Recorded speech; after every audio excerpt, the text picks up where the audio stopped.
Hey, this is Abdi Salam Tour CS 110 Wellman Winter 2019, and this is homework 6, question 13, looking at slopes.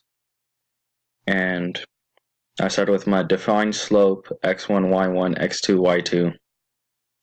x1, y1 is the first point, x2, y2 second point.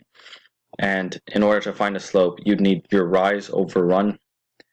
And you get this by subtracting y1 from y2, your rise, divided by your run, which is the x2 minus x1. Return slope. Without this, you wouldn't really get an answer. Print slope 5, 3, 4, 2 equals 1. If you do this, it'll give you true. You do this for the rest. And let me just...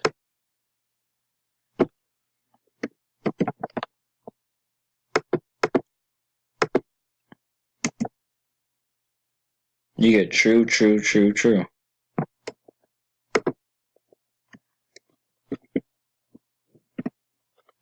For your y-intercept, it's a little bit more complicated. Define int, and you use the same variables, x or parameters, x1, y1, x2, y2. Give your slope something to equal it to. So b equals slope x1, y1, x2, y2. This makes it simpler for when you're making your y-intercept question thing over here.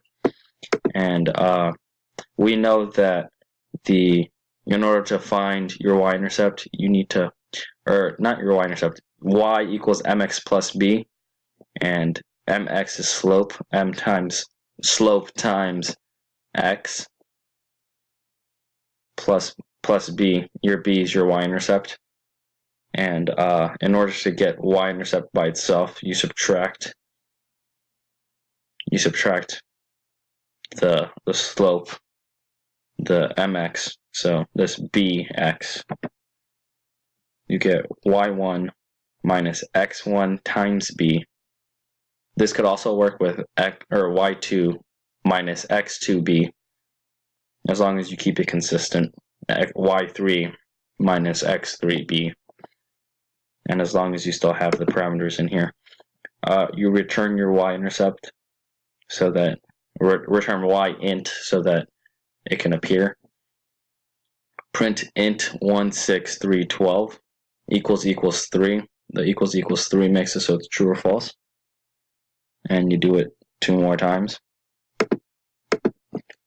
You run it, and you get some more trues. These 4 you ignore,